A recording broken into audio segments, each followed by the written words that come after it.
Very good evening to everyone, or good morning from wherever you're joining. This is the IIT Gandhinagar Medical Humanities Colloquy, and we are here for the third talk by Professor Danielle Spencer on metagnosis. Before we have a formal introduction to our speaker today, I would just like to remind some of us, maybe there are returning participants here in the audience, but I would just like to tell you briefly about the seminar series.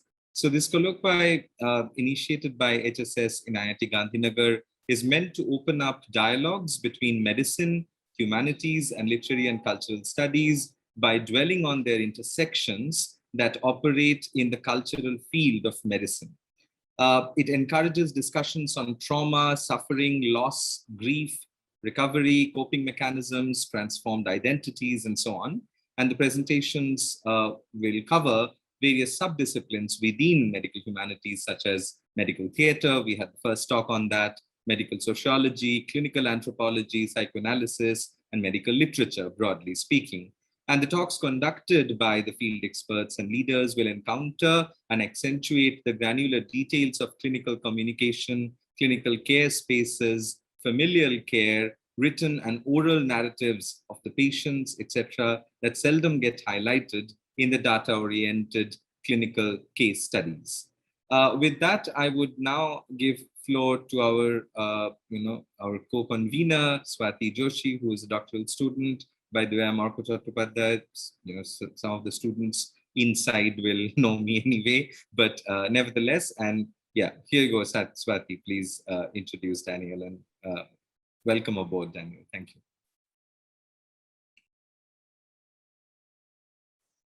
Hi, Danielle. It's really a pleasure to have you again. Listen to you all over again on a different platform this time. So without wasting time, I'll introduce you to Danielle and her book, and then she will talk about her book at length. Then we can have the discussion. So Danielle Spencer is the author of Metagnosis, Revelatory Narratives of Health and Identity, and co-author of Perkins Prize-winning The Principles and Practice of Narrative Medicine. She's the academic director of the Columbia University Master of Science in Narrative Medicine program. Her scholarly and creative work appears in diverse outlets, from The Lancet to Plowshares. Formerly artist, musician, David Byrne's art director, Spencer holds a BA from Yale, an MS in Narrative Medicine from Columbia University, and a PhD from Johann Gutenberg University, Mainz. She's a 2019 McDowell Fellow and 2021 Yaddo Fellow, and she lives in New York City. Welcome, Danielle, and the floor is yours to talk at length on metagnosis. Thank you so much, Swati and Arka and everybody who made this possible, and it's great to be joining you. It's 8 a.m. here in New York City. I think it's evening for you, and we can pause and give thanks for this amazing technology that we're all so tired of having spent so much time on Zoom, but which is actually kind of amazing, and that enables us to gather together. Although I do wish it could be in person, and I hope to visit someday and learn more about what you're doing there. So today I'm going to talk about, as mentioned, my book, the topic of metagnosis, and I'll explain what that is. You might not know what it is, which would make sense because it's a term that I coined because there wasn't a term that existed to describe what it was that I was interested in understanding.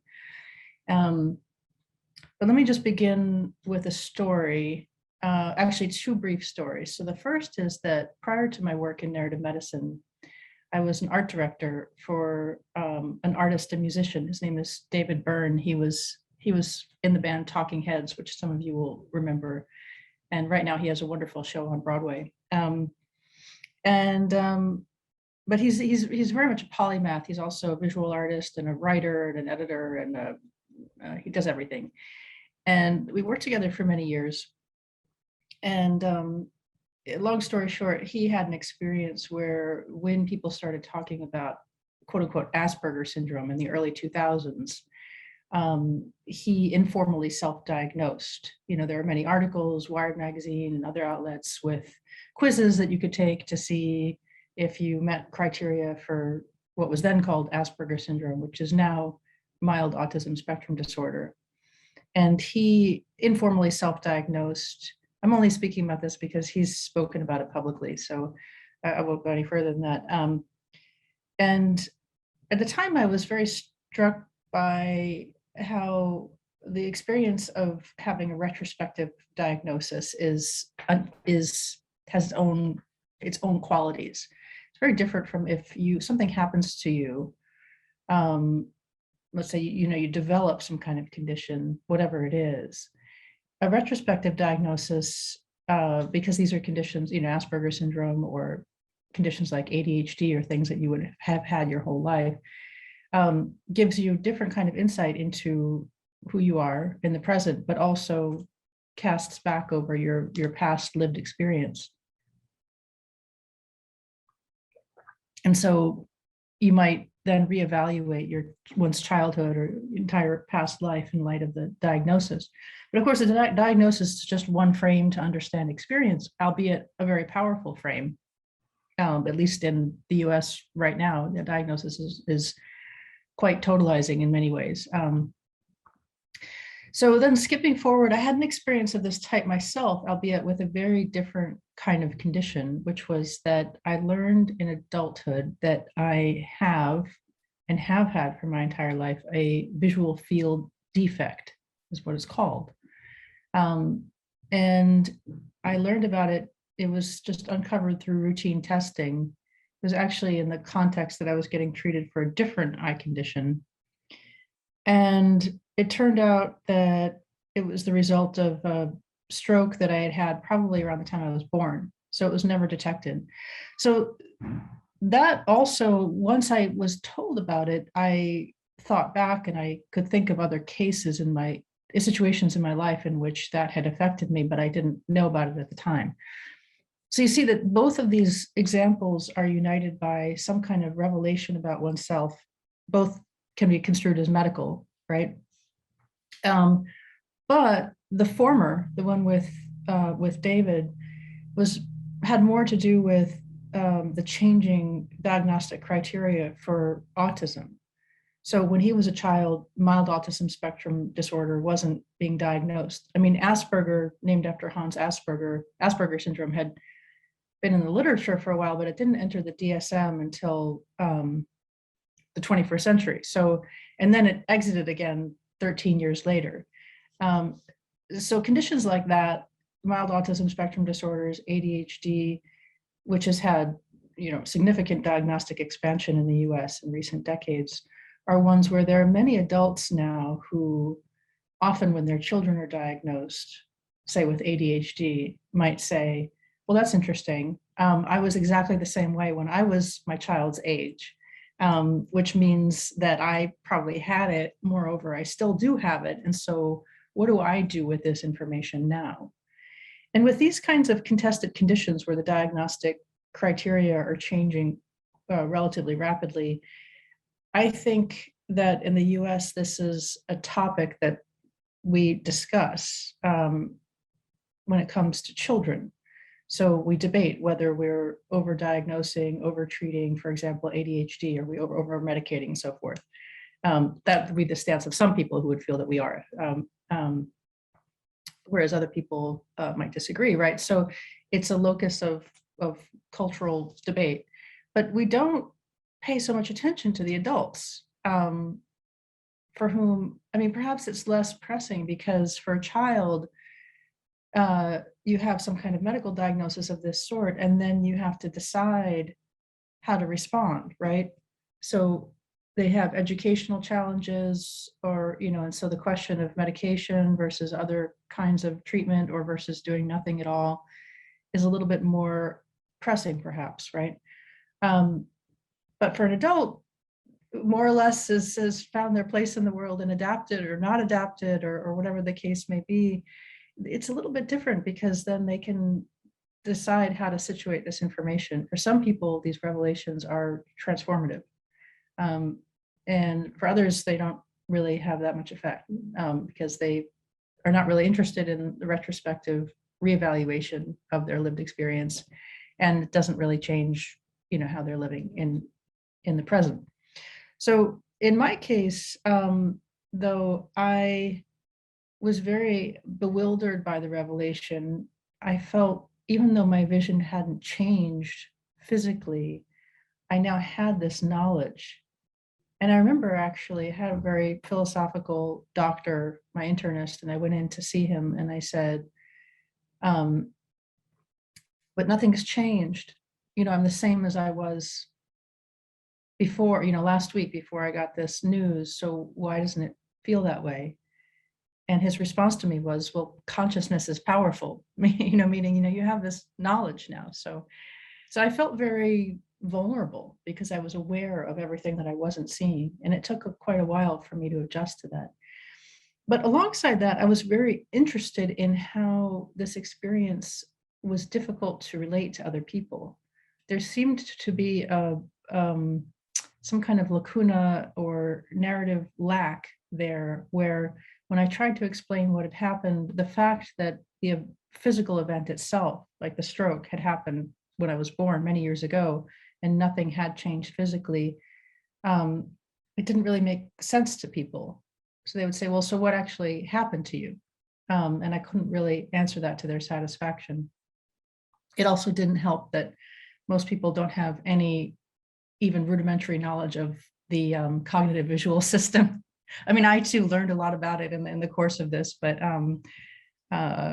which is pretty wacky. The cognitive visual system is pretty wacky. So anyway, so I was interested in this phenomenon, and I decided to pursue it to try to see what accounted for this difficulty, and also using myself as a test case, but somewhat more interested in people who've had this experience with some kind of, condition that's more related to basically like psychiatric conditions, because those are impossible to extract from what one considers to be one's self, whatever that is. And so the book, that's what the book is about. And metagnosis, the term, that was a long wind-up to finally give you the definition. Metagnosis is a term I coined to describe this experience of learning something new about oneself, but something that's been that way all along. And the roots are meta for change. That's one of the meanings of the term, of the prefix meta, is change, and gnosis for knowledge. So diagnosis literally means through knowledge, and metagnosis would literally mean, in this context, as I've defined it, changed knowledge. And the reason why is because it's changed knowledge, not just in the sense that, okay, now I know I have this diagnosis, whereas I didn't know it before, because the same could be said of any diagnosis in that sense, right? That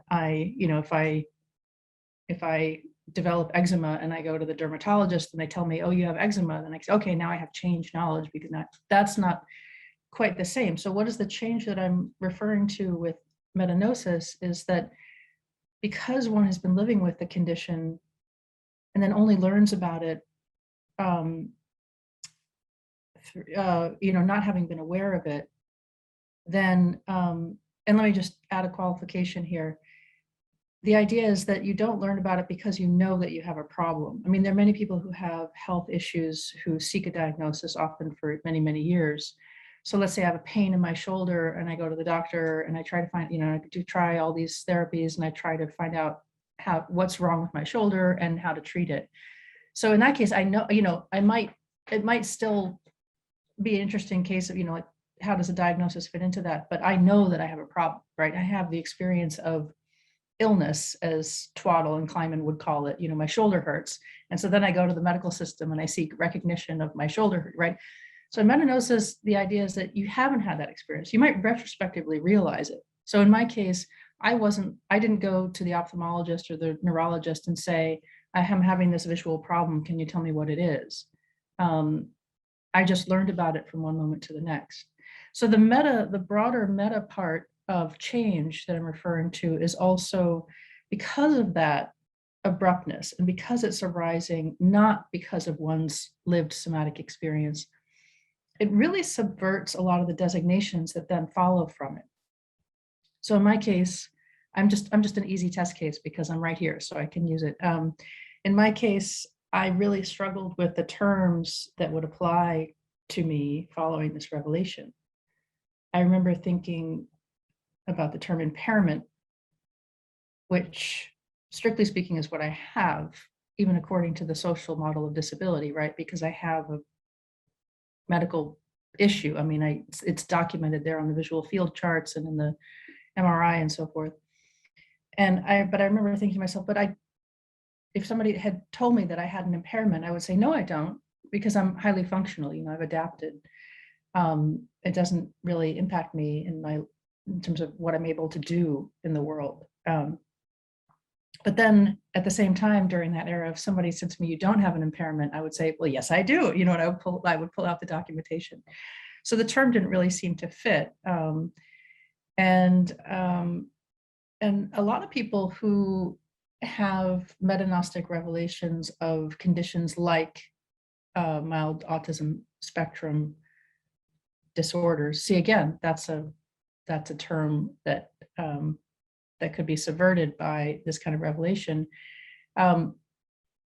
Really question these designations, because they might initially, oftentimes, I mean, I've done interviews and read a lot of memoirs by people who've had these revelations. It's in the book as well. Oftentimes, the first stage following the revelation is one of tremendous relief and recognition. So now I know this explains difficulties that I've had in the past. Often people with these kinds of conditions have been carrying tremendous amount of guilt and shame. So for example, one man that I interviewed had prosopagnosia, which is face blindness. It's the inability to recognize or recall people's faces. And he said, I just thought I was a terrible person, that I just wasn't making enough effort to remember people.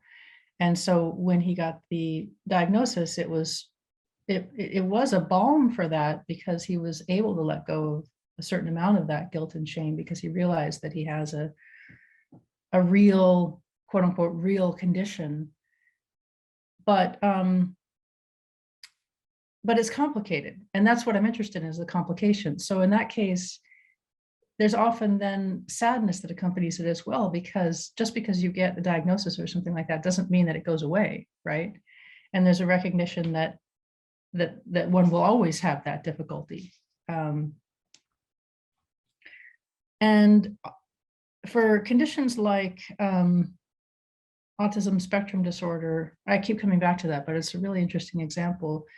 Then often the next stage includes questioning of the pathological designation, which is to say pushing back against a neurotypical bias. I mean, well, there is a bias that's built in, because it's autism spectrum disorder, right? And so then the person would come out, and often drawing upon disability studies and activism, say, well, there's nothing wrong with me. This is the social model of disability. There's nothing wrong with me. Don't label me with your diagnostic code.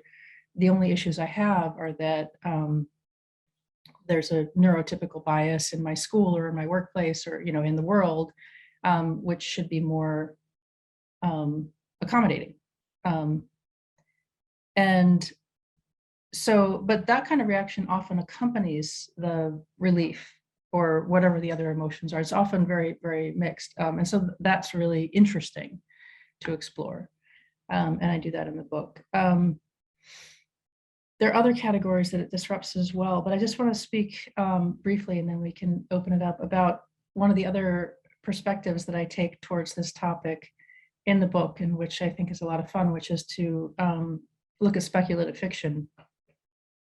And so if you think about it, if we're talking about the experience of learning something about oneself that's always been the case, but that one didn't know, then what kind of other examples might come to mind if we open it up to think about science fiction, fantasy, and so forth. And the cover of the book, so this is the book, Metagnosis, Revelatory Narratives of Health and Identity. It's funny, this is your copy too. So the image on the cover is a unicorn made out of origami. And so some people might have an association with that, and I'll tell you what it is. It's from Blade Runner, the film. And what it signifies is that, well, it would be a little too much to go into the details of the film and what, why it's the origami Blade Runner that signifies this. But what it signifies is to the protagonist in the film, Deckard, played by Harrison Ford, so he's a person. He's a character in the movie, and his job is to hunt down the so-called replicants, who are very lifelike robots that pass for human, and they need to be exterminated. But then he learns at the end that maybe he himself is a replicant too. I know it's a little bit of a spoiler, but the film actually doesn't tell us definitively if he is or not. And you get very quickly into very wonky sci-fi territory, because it's only in the director's cut that maybe you could surmise this, whereas in the other one you can't. And so a lot of people who have very strong opinions about Blade Runner, and so you have to be careful when you start wading into this territory. Anyway, so if you go with that reading of the film, and there's another character in the film, Rachel, for whom that happens definitively. She is a robot and she doesn't know it, and then she's told about it. So, but one of the things that the film does is that, especially with Deckard, by the time you get to that point, you're 2.5 hours into the film, it's Harrison Ford. You've been watching him for all that time. The film has created this world for you and created this character. You've believed him to be human. And then let's say you accept this possibility that in fact he's a robot. So you've had he and you as the viewer have had a metagnostic revelation. From one moment to the next, you realize something about him, basically his ontological status, right? How he was created, what materials he's made out of, and so forth. So you have this new knowledge. So then going back to the meta part as a way that it's not just that, oh, now I know he's a robot, but that it's a change in knowledge. So what I mean by that is that, given that circumstance, perhaps the change in knowledge would be, well, what really is at stake with the distinction between human and replicant? Maybe it's just a division in order to justify the enslavement of those who lie outside the boundary of the human. We humans have certainly done that to each other many, many times throughout human history, and we're still doing it, right?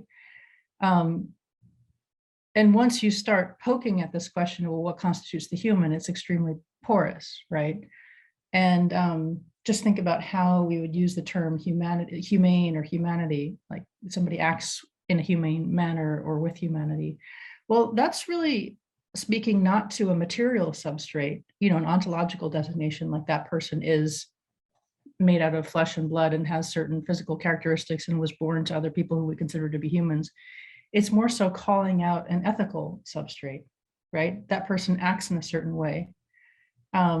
It's also as a category, and this is really getting into semiotics, as a category, somebody can be understood to be human because they're understood to be human by other humans who we consider to be human, right? So that's just really scratching the surface of all the complexities that arise when you start to question that designation. So, but the film does that, I think, because by that point, okay, you have this metagnostic revelation, and then so what? I mean, it's still a character. You've grown to care about his fate, and the film does that with other replicants as well in quite moving ways. And so I take an excursion into speculative fiction to pick up these examples and then bring it back to think about it in terms of medical diagnosis, which I think is often quite helpful, because I do that when I'm teaching when I teach bioethics to clinicians, for example, because it takes us out of the usual frame of reference that we use for talking about whatever the issue is. It's kind of interesting and unsettling, and then you bring it back to a different frame. And so, and there are a lot of examples of this in speculative fiction. It's a quite common trope. And then So just to finish up talking about the way that I treat this in the book, and in the last chapter, I move a bit beyond the strictly medical context. I mean, that's mostly what the book is about in terms of diagnosis per se. But thinking about this frame of metagnosis to in other contexts. So one, which is sort of related to medical, but sort of not, is genetic revelations. When people do direct-to-consumer genetic testing, for example, or other forms of genetic testing, and they might find out things about themselves that they didn't know. So, for example, biological paternity revelations are not uncommon. So finding out that one's father is not one's biological parent. And in fact, 23andMe has a disclaimer in their terms of service, which speaks to this, in which they say, oh, by the way, you might learn something about yourself that you don't know, and that might be unwelcome, and it might be really unsettling. And so they don't really say anything beyond that. They just, about like what to do about it. They just say, this might happen, and so people are having that experience quite a bit these days. And I also think that the term can be deployed more broadly. I think that perhaps as a society, we can think of it as a way to understand a newfound realization of a longstanding disease, as, for example, the disease of systemic racism, something that's been there all along. Some people are only too well aware of it, and then others within the society might be having a newfound awareness of it, right? And I've also been recently thinking about it in relation to the pandemic as perhaps a means of understanding that the pandemic is a unveiling of the COVID-19 pandemic, as if there were another one that we would think about in that context right now, as a sort of unveiling of conditions which have been with us all along: social inequity, vulnerability, interconnectedness, and also positive traits, fortitude and generosity. But as a sudden change that we've experienced globally, what does it reveal to us about ourselves, the things that have been the case all along? And then beyond that, then what does that afford us moving forward? What can we learn from it in order to move forward in the best way possible? So I think I'll stop there in terms of the disquisition on the book, and open it up for conversation and questions, and happy to speak more on any of these aspects. So I was just wondering, because my condition was also a long-standing one. I knew about it, but I knew about it in a different way. So I learned about my bronchitis condition quite late in life. So I lived with it, but it was labeled as allergies. So it was called dust allergies. I don't know if it was a misdiagnosis or whether it was a sort of a way of telling a child. So even as a 7-year-old, I would keep on, badgering the doctors. You're writing the names of those colored pills that I don't understand, and I keep consuming them. But what exactly is this condition? And they would say, you have dust allergies, you have dust allergies. So I tried to stay away from dust, and nobody ever told me or gave me reasons for, banning not, so the ice creams, the cold drinks, all the cold things were banned for me. So I kept on wondering, if it's just dust, why the cold things are banned? And why are the cold temperatures banned? And it was only at the age of 13 that I was told that, by the doctors again, that you have a severe bronchitis, that we're prescribing Astelin to you, and that it's not simply dust allergies, and this shall stay with you. We don't know for how long, and it stayed with me till I turned 20. So I had just accepted that this is going to be, for the part and parcel of my life. I don't suffer from breathlessness anymore, but yes, I cough. So it's like 24/7. The cough is like my, the better half that resides within me. But yes, so I think I could relate so much with metagnosis, because I was told a different thing as a child. And then in adolescence, I learned a completely different thing, and it impacted me, because every time I would ask questions about, why can't I consume sugar? Why can't I consume cheese? People just said dust allergy, and it made no sense. If certain things are banned for you, why are they banned? And then over a period of time, it just took a toll a lot on experiencing those things that changed my perception of myself. So I would look at myself in the mirror and I would see how my wrist would thin, or, the changing color of the body. So because there were a lot of strong medications, I had changed my skin tone as well. I was blackening a lot. That was the impact. My teeth had started turning brown, and I thought maybe it's because of the, chocolates that I steal and consume. So because they were banned again. So I had to steal them in any case. But yes, metagnosis was very personal at multiple levels, because I lived with a condition for 13 years.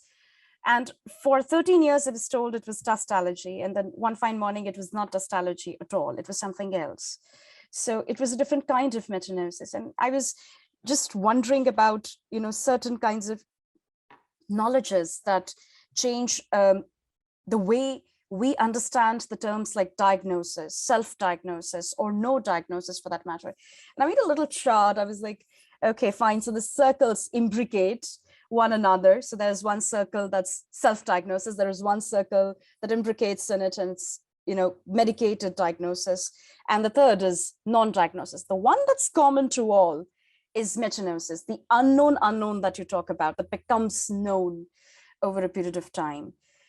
I was wondering how the familial caregivers change, or maybe I wouldn't use the word change, but help one perceive the changed notion about themselves once this person reaches the state of metagnostic patienthood, because they do not consider themselves as sufferers.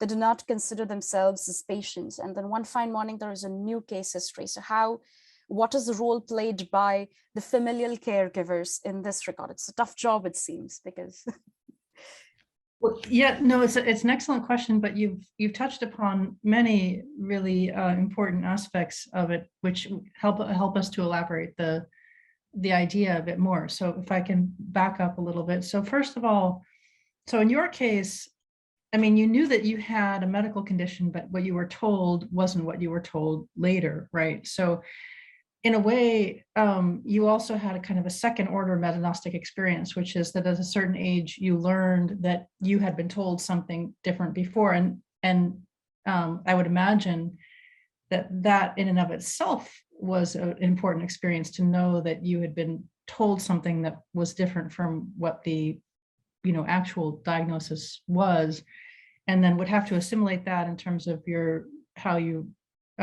trust that you might have in people who, the clinicians or family members who did that.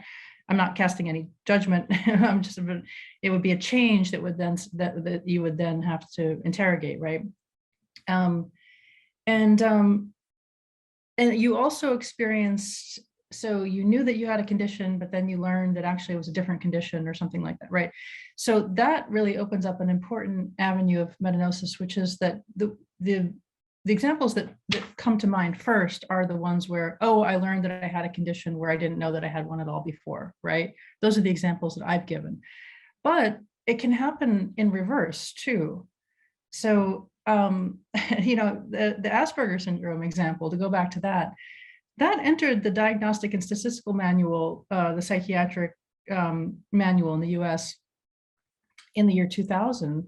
So all these people learned, oh, okay, I have this condition, whereas I didn't realize that I had it before. And then the condition, so it came in, it entered the DSM, people had this revelation. 13 years later, not very long in the scheme of things, it went out again. And they grandfathered in the people who had the diagnosis. And then they said, okay, if you had the Asperger syndrome diagnosis, then now you have mild autism spectrum disorder. But in fact, mild autism spectrum disorder had different diagnostic boundaries than Asperger syndrome did. So they really kind of shrunk the boundaries of the diagnosis, which is to say that there were people who learned, oh, I have this condition. And then when it exited the DSM again, learned, oh, I don't have this condition, right? Because the diagnostic boundaries have changed. And I think that these are equally metagnostic experiences because it's a change. You know, if you grow up thinking, or you've thought for a long time that you have a condition, and then that you use that as a part of way to understand your own lived experience, and then that changes, then you maybe you have to reevaluate how, you know, the implications of that. Other examples that come to mind are with genetic screening. So I'm doing a project with a geneticist and genetic counselor and geneticist, and we talk about examples where sometimes, say you have a parent and the child has some kind of genetic condition, and it's understood that the parents were carriers, and so that's why the child has that condition. And then in some cases, with advancements in genetic testing, they're able to find that actually that wasn't the case. Let's say it was a de novo mutation for the child.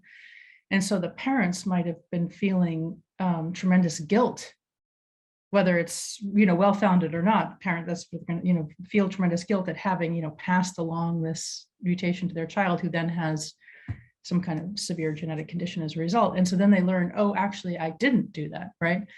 So you might think that that's just simply a welcome revelation, but it's also highly subversive because this is a narrative that somebody's been living with for however long, right? And so that's a reverse, is to say, oh no, I mean, it's a little bit different because it's not really like a medical condition per se, but it's still some kind of knowledge that is then very suddenly, abruptly changed by this kind of revelation. And the task of genetic counselors is to try to help people to assimilate these revelations, right? And to see what the impact is going to be for their lived experience. Another example that comes to mind, and I do talk about this in the book, is this is a person that I interviewed who had a lot of difficulties with concentration, also with depression, and they got a diagnosis of ADHD, so attention deficit disorder. And they sought help for it, and they obtained a lot of relief through peer counseling, support groups, and really felt a profound sense of recognition that finally I found, you know, everybody in the room has had similar experiences, similar struggles. We can share our experiences and what works for us and so forth. And it was very salutary for that individual, but then they weren't responding to any of the medication that they were trying, and they were still having issues with depression. And eventually this is a person's a physician as well, they self-diagnosed with complex PTSD, which is another contested condition. It's not in the DSM, or it's not yet, which is a form of PTSD that is said to arise from prolonged childhood trauma. And this individual had suffered prolonged childhood trauma. And so this is then a second revelation, right? So first she had, oh, I have ADHD and I've had it my whole life. This explains so much, right? And then some years later, oh no, actually I don't have ADHD per se, I have complex PTSD. But the thing is that the meta in metagnosis refers to the fact that, okay, you have this revelation, so now you have this knowledge that you didn't have before, except that once that can happen, it can happen again. It can always happen again, right? So I had this revelation about my vision. So, but if I were just to sit here and say, okay, well, now I have it, now I know everything there is to know about myself, nothing more is ever going to surprise me. I might want to say that, but I can't, because it is the unknown, right? And particularly with the advancement of medical science and diagnostic technologies and genetic technologies, and we are all going to continue to learn things about ourselves that give us insight into, you know, like quote unquote medical things about ourselves that will give us insight into ourselves. There will be many aspects of our personalities that will be plotted on genetic spectra, right? And that will be given to understand that there are biological causes for. And how are we and how will we receive that information, right? But that the specter of continual change is one that it invokes. And for those who are interested in literary criticism and theory and narratology, the analog here is in recognition, Aristotle's anagneuresis, which Terence Cave wrote about notably. So in a literary work, when a character like Deckard in Blade Runner or Oedipus has a revelation that something about themselves that they didn't know that is life-changing, and the way that Terence Cave, a scholar, writes about this is that he says historically, originally it was the revelation of an anterior truth, right? Oedipus had sex with his mother and killed his father. Now, he finds out, and these are truths, and now he knows, now we know, right? It's a revelation of an anterior truth. But what he proposes, and what I agree with, and where I go with this too, is that it's not just that it's that revelation, but as he puts it, just to paraphrase, the coordinates of truth have now gone awry. There is no Archimedean point. I mean, there's, if it happened once, it can happen again. So it's really a much deeper level of uncertainty than, oh, I thought this and now I think that. So Swati, this is a quite long discursion in answer to your sharing your story, which I appreciate and grateful for, and also for the question. And I believe the question had to do with family members and caregivers and so forth. And there's no simple answer to that, in terms of how you can support somebody who has a revelation like this. There's no simple answer to that because the cases are so varied. But I would say that recognizing it as an experience itself is a lot of what I wanted to do in the book, is draw attention to that. And I think that if the people in one's life do have a recognition of that, that it has a profound effect, and that the individual, in collaboration with the people in their lives, because we never do anything entirely alone, whether it's clinicians and or family members, friends, and so forth, that assimilating that information is important work that has high stakes for the person. And so for clinicians to not just say, oh, okay, well, now we know this, and so go forth. I mean, in my case, that's kind of what happened. I mean, with the visual field revelation, it was complicated because a visual field defect can also be a indicator of a brain tumor or a multiple sclerosis diagnosis or some other kind of neurological condition. And so the clinicians were all very focused on making sure that it wasn't that. I mean, that was, ruling that out. And thankfully, that was the case. It wasn't any of those things. And so from their point of view, it was best possible. Like, okay, you had a stroke long ago. You have no ongoing risk factors. Go back to your life and be grateful. And I was deeply grateful. And also I was left there sitting like, but wait, what? what just happened? What are the implications? I didn't really have any kind of recognition of the existential effects of it. And I think this speaks more broadly to the work of health humanities and patient advocacy and so forth, which is to try to increase the importance and recognition of the importance of what Twaddle and Kleiman would call the illness part of the triad, as opposed to the disease, the illness being the lived experience that intersects with the biological disease aspect, but has often been given short shrift in Western medicine for sure. I mean, in the US, it's very diagnosis based. And so a lot of patient advocacy has to do with really bolstering the importance and the reality of people saying, well, this is my lived experience. And so this aspect of it, which is to say that part of the, that I had to find a way to assimilate this information. If there's more recognition of that, then I think that will be of help to people. That's a very long answer to your very good question.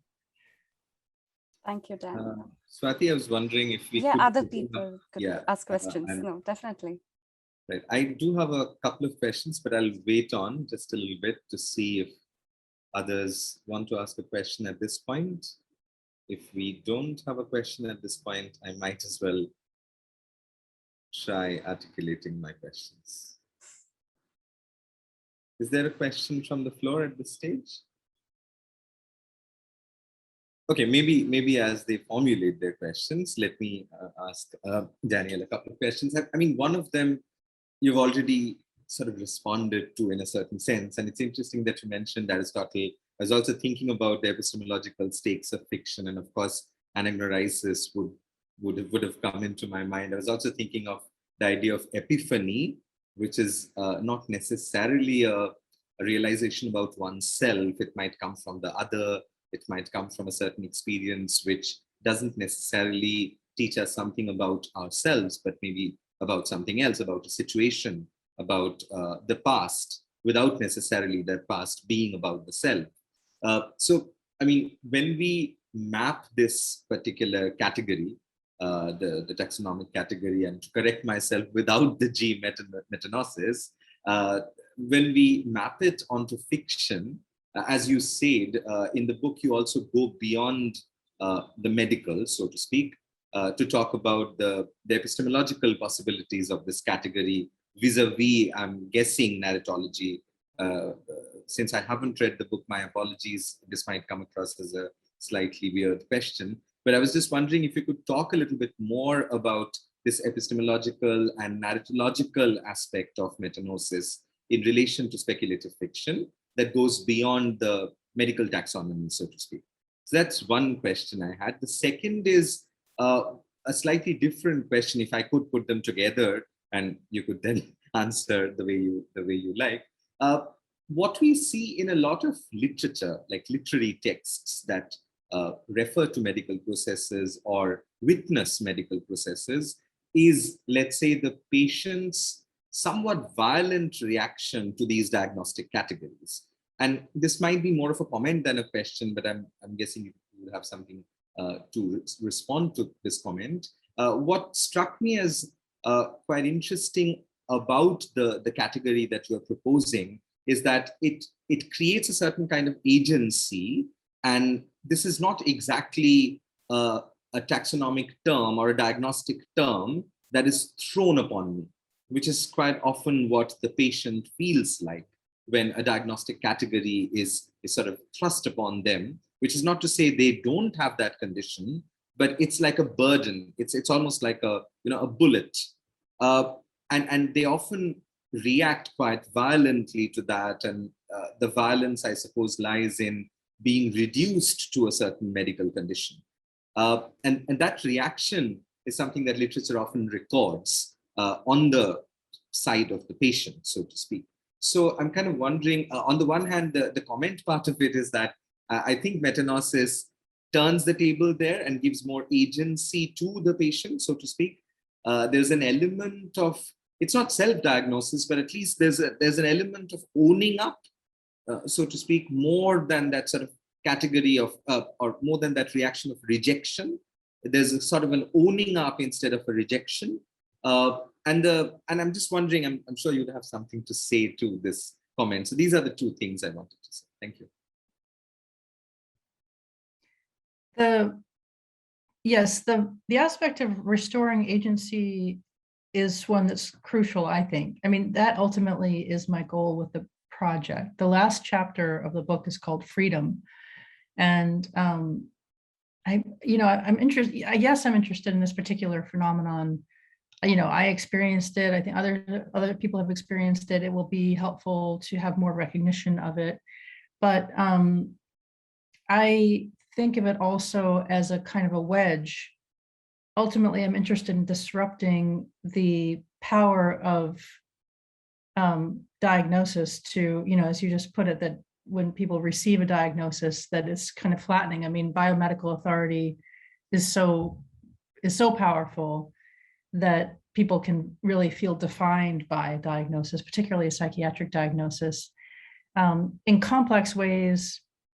Often there are benefits as well as drawbacks. So yes, I have this diagnosis, so I can perhaps get treatment that's helpful to me, and also the diagnosis comes with stigma, perhaps, and it's just reductive, right? Because then I might attribute so much of who I am to this diagnosis, and others might do the same to me too, right? So these are the kinds of issues that we're looking at. And the strange thing about metagnosis is that I think it does afford more agency, because it's not, again, like with an adult, when the revelation comes, there is nobody governing how I assimilated my revelation, or incorporated it into my life, or ignored it, or told people, or didn't tell people about it. The one way in which I had absolutely no agency was whether it would be included in my medical record, because I don't control that, right? Once the diagnosis is there in my medical record, legally, it's there. And so, but that has to be recognized, that is a considerable source of authority that has an impact on people's lives, right? But when it comes to all those other aspects, it was kind of an open field, right? And so, and that's that you really identified what I think is really important about this. Well, one of the things I think is really important about this project, because given that open field, then people respond in such different ways. And they do have, I think, in some ways, more agency to respond in different ways and to situate it, and for that also to change over time. But ultimately, I want us all to have that degree of agency. And it's not, I'm not opposed to, my own personal stance vis-a-vis like allopathic biomedicine. I'm not in opposition to that, actually. It's more that, so I'm not disputing, the truth claims, more or less of, like biomedicine per se. It's just that those truth claims exist alongside the truths of all of our lived experiences, and what is going to be most helpful to us. The genetics angle is also helpful here too, because let's say you receive information about your heritage, or I'd like to go back to the example of biological parentage. So you learn that the person who raised you is not your biological parent. Unfortunately, the terms that are often used in that situation is to say, well, I learned that he's not my real father. But a lot of people who have these revelations, and the one that I write about in the book in particular is a memoirist named Danielle Shapiro, who had exactly this kind of revelation. So initially she had the revelation, those are the terms that she used, like, he wasn't my real father. So, who is my real father and who am I really, right? It was really very disruptive to her sense of self. But the agency part of it is, if one has the agency to interrogate those terms and thinking about the meta and metagnosis, is to really come up with, to reformulate them. And fortunately, in her case, she does that, and she comes out with the with the conclusion that the real, she didn't put it quite this way, but I'll put it this way, that the real is not simply the biological real, right? So that's the real of a genetic result.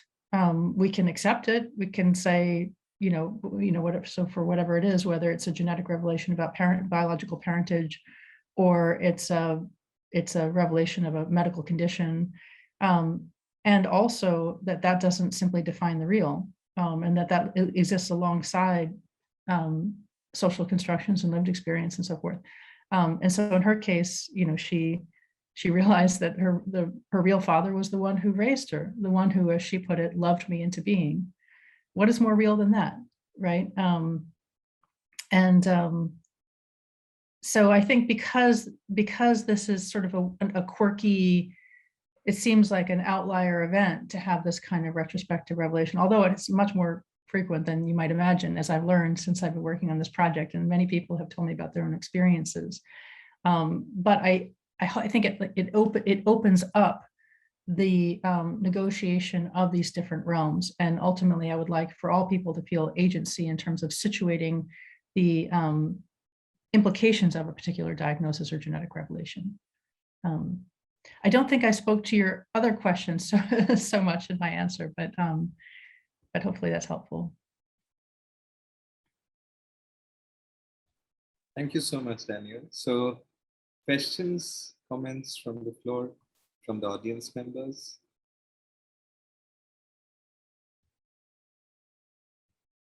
And feel free to unmute yourself and ask your question.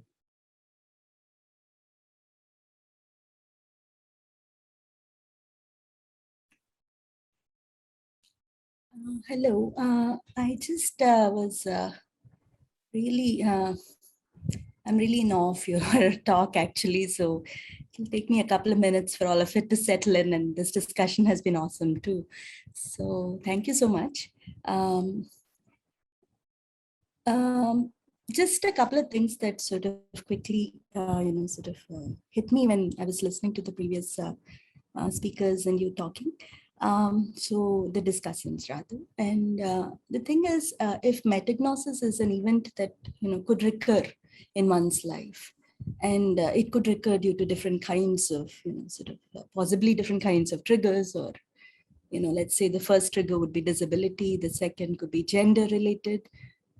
So is there a certain kind of a layering of that that happens, and how does one, sort through those layers? Is this sort of something that is a lifelong process again, perhaps? It seems like a palimpsest kind of a thing, to use a metaphor again. And it's definitely not something static, as I understand, as you also explained. So. Yes. It's not static. The meta, keep coming back to the meta, it's changing. And I could go further. Oh, okay, go ahead. No, in the sense that, for instance, somebody learns, let's say, that their biological father is bisexual, right? And it's something that, let's say, I'm talking about a friend. She actually learned about it after reading about it in an abnormal psychology textbook, where she there's this chapter on homosexuality, which was illegal in India up until quite recently. So I guess, this was way back in the 90s, and, abnormal psychology, Indian editions felt free to call homosexuality abnormal. So there was a kind of a checklist there, and she went tick, tick, tick, and all of it was suddenly her dad. So, so I think there is a way in which that is a lifelong thing, right? That doesn't settle so quickly. And so there are various ways in which things don't settle. That's kind of my question, I guess. Yes, that's the ultimately nothing's going to settle permanently, because there's always the chance that it could change again. And you raise also the aspect of it that, we're not just individuals, we live in societies, and the societies are always changing. Not only are the diagnostic standards changing, but the norms and mores of the societies are changing. And so this understanding this phenomenon maps onto much broader questions of, for example, historiography, which I also talk about in the book, which is the conundrum of, or the question of saying, well, how do we look to actions of the past? Do we judge them based on, say, the ethical standards of the present or not? So the example that you raised, and in the US, it was a little longer ago, but it was only 1973. It wasn't that long ago when homosexuality was depathologized in the DSM. And so if you look back to that era and you say, well, here are all these medical professionals who told people who were gay that they were diseased, and now we don't say that. So then do you make an ethical judgment against people who in that era did say that or not? These are very difficult questions that we continue to wrestle with, right? And there's a temptation to say, okay, well, we didn't think that in the past, but now we know, now we know that what the right thing is, but it's going to continue to change. Our understanding is going to continue to change. And so things that we do today are going to be judged by standards of the future, according to standards of the future. So I do think that I think palimpsest is a wonderful model for it. There are many examples that can build upon one another and then relate to one another. I'm thinking actually, because since you bring up gender, there's one of the interviews that I write about in the book is of a man. Actually, it's the one who had the prosopagnosia, the face blindness, and realized in adulthood that he had this condition and felt an attenuation of this lifelong guilt and shame when he realized that it was a real condition. And he's also a trans man. And so he had grown up as a girl, and then he had gender confirming surgeries and is living as a man. And the two experiences in his life were very much interrelated. And so in the interview, he was talking a lot about recognition, is that he said, well, I have this condition, the prosopagnosia, which causes me to misrecognize people all the time. I can't recognize them. And he also had what's called in the DSM gender identity disorder, right? Which is to say that he was misrecognized as a girl every day of his life until such time as he was able to become a man, which is what he is. And so the two were very much intertwined in terms of his experience. And in fact, before consenting to do the interview, his one condition was that he said he didn't want to have the prosopagnosia or any aspect of his experience discussed in isolation, because all of his lived experiences related to one another. And we have a tendency to do that, certainly in medicine, but in other arenas as well, to say, well, this is the thing that I'm interested in, so let's talk about this, and then let's think about it in isolation. But that's not the way that we live our lives, right? And the aspect of the long-term effects is one thing. I didn't really treat this much in the book. I mean, there was more than enough. The book is kind of bursting at the seams as it is, because this can be understood in a lot of different ways.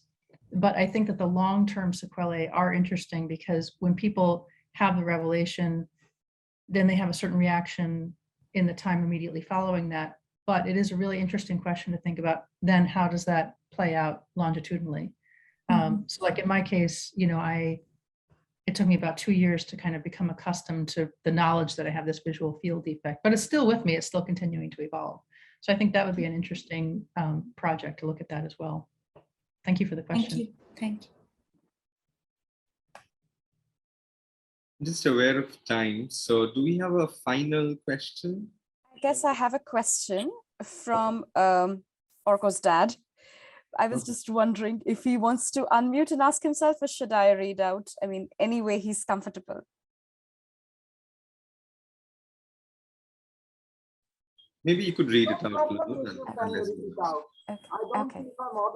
So the question is about how metagnostic approach engages the biblical confessional way, since it keeps recurring in the discussion on metagnosis. How does metagnosis as a term engages with the biblical and the confessional aspects? I don't know. That's a good question. Does anybody have any ideas? That's what I told him. It's an excellent question. It's like I hadn't thought about it in that way, but perhaps since you asked the question that you see a connection, you could speak to that.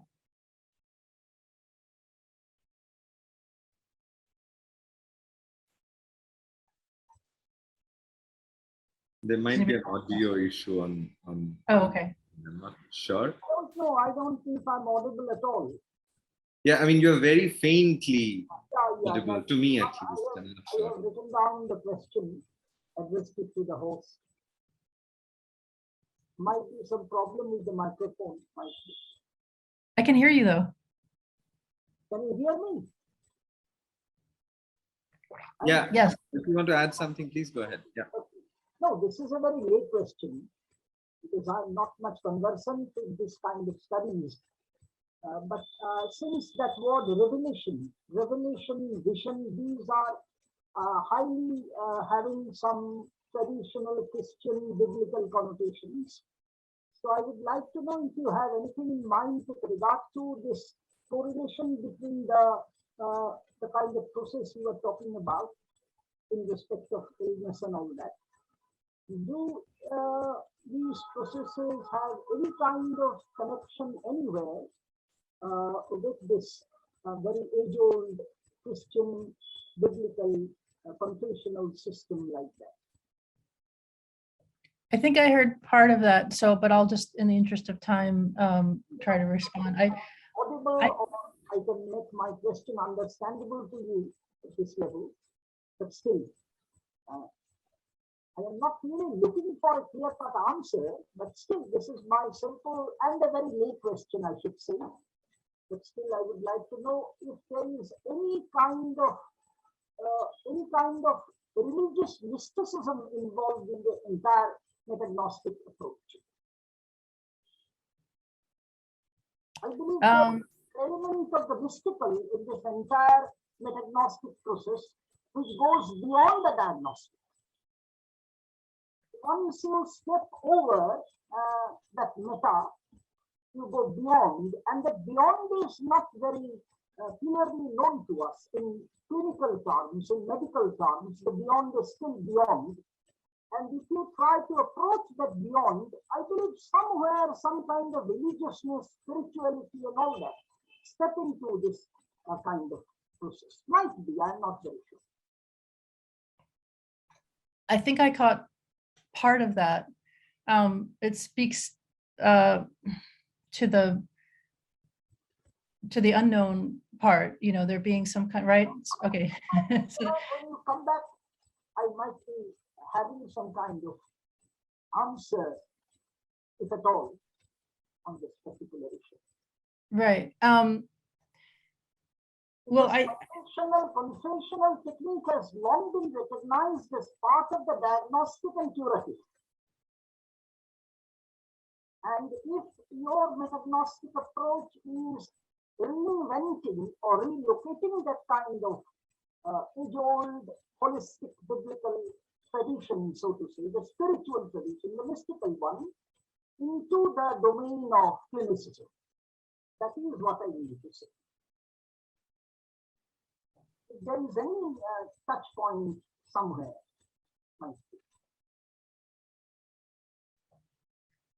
I only heard a portion of that, but I think that you're speaking to the unknown part, right? Swati, did you hear more of it? Do you want to perhaps resume to resume the question? I guess from what I heard, it was about once a person goes into the beyond, there's some, mystic aspect to the metagnostic experience, something magical, so diagnosis is more about real, but metagnosis sounds more like mystic realism. That's what I could gather from the question, the parts of the question that I could hear. And I guess I don't know, so it seems more like Moses to me. I don't know, it's kind of funny. So I started reading the Old Testament and I figured out somewhere that Moses had these intuitions for a long time, but it was not until this point of, actually seeing Yahweh, or, the tree, the voice, hearing that, having that experience. It was not until that point that he realized that, he did have the capability to guide people, or to, at least convey those. He could be the medium to convey those commandments to the others. So he had it all the time with him, in him, but he wasn't aware till he had this experience of listening to the voice, and then he was. So I think it. Now that if I were to connect it with Moses, I still think that there is this notion of hierarchy involved, because even if it's a mystic experience, you always need someone a cut above you to inform you. And that could be in terms of knowledge, because this person has the knowledge which you don't. So somewhere you are a cut below, and that this person has to inform you that you have it in you. I am aware of it. you had it all the time with you, but now it's me, with the powers vested in me, to tell you that, you can be the medium to tell others that this is the new condition. So I think I could connect it more with the 10 commandments and the aspect of Moses, but any reflections? I mean, from you? Yes, well, I think this is really the subject for an additional colloquium. It's making me think. I mean, so one point of connection. So just to go back when I was talking about ananuresis earlier, so this would be recognition going from Aristotle and other sources to I mean, we see it everywhere. Recognition happens in all cultural traditions and literary texts and in life. Terence Cave, in writing about recognition, he's describing Peter Brooks, who's another literary critic and theorist. He's describing Peter Brooks' changing view of ananuresis, and Cave suggests that, and here's a quote from Cave's book, Recognition, quote, "Recognitions are now at most partial. What is recognized is perhaps only a fiction. The story goes on without hope of full closure or emergence into the real. The fall of recognition from grace originates in a historical event, the demise of the sacred master plot, the decay of belief in a true supernatural genesis and revelation." So what he's saying here is that as our idea of recognition has evolved, that it's evolved away from this conception of revelation, of there being a fixed anterior truth. And so recognition is the revelation of that. But I don't think that cuts us off from mystery and from the divine at all. I mean, if anything, in my view, it would be quite the contrary, because if there's a mystery of the universe and revelations that, as there is, right, and revelations that we get to experience, then it's simply refiguring it, not as a fixed source of meaning, like, since you're gesturing to the Old Testament, like in the Judeo-Christian tradition, that here are the tablets, right? I don't know much about Hinduism, but what I do know, it does seem very dialectical, right? This lots of seeming paradoxes and contradictions, and in these epic stories, which are so beautiful, and that a lot of it is in the the working out of that, right? So I shouldn't try to flatten this vast cultural and religious tradition in one description, but like, to me, if that is indeed the case, that is another way of conceiving the divine, right? As plays out through the many and varied stories of experience. Anyway, but to bring it back to metagnosis, in terms of also then, like, Swati, your translation of the question too, is perhaps it is less so the revelation of information from a higher authority, but that's still part of it. I'm not saying diagnosis doesn't exist and we should ignore it. What I'm interested in is, again, how can the individual be empowered to retain, and perhaps this does go to the question, to retain a sense of mystery and the beyond in assimilating that information, because the biomedical information is quite reductive. It's to say, well, you are the way you are because you have this disease or you have this gene or whatever it is. But we cannot be reduced to those things. We can accept their truth claims and also understand ourselves and our position in the universe as being one that's fundamentally mysterious. Thank you so much. I think that's a very good point to end the discussion with, that sense of ontological mystery, which needs to be preserved. I completely agree on that point. Even outside of the medical context, it's very difficult to pin a person down to an identity discourse. It often does a certain kind of violence to the person when they're called just one thing and not anything else. Anyway, I think that's a good point to end. And it's interesting that you mentioned Brooks, because Brooks has also written a book on confessions and literature. So I was kind of wondering if there, I don't have very clear memories of that book, but as always, there are sort of psychoanalytic trappings built into that book as well. And I think he goes into the Judaic tradition perhaps more than the Christian, but anyway, there are obviously interrelations there. This is to thank you now for this wonderful conversation. The talk and the conversation, I think both were extremely interesting and fruitful. And thank you so much for your time. And thank you to everyone who joined in and stayed there throughout, which is, in spite of it being a smallish crowd, says something about the interesting nature of the conversation. Thank you very much, Danielle. And I hope at some point we'll be able to host you in person. That'll be Thank great. you so much for having me and for the wonderful conversation. Thank you. Thanks And a lot. just to the audience members, this is the last of the medical humanities colloquy for this semester, but we hope to resume next semester sometime in January. So yeah, we will be back. Thank you very much, and have a very good evening and a very good day to you, Daniel.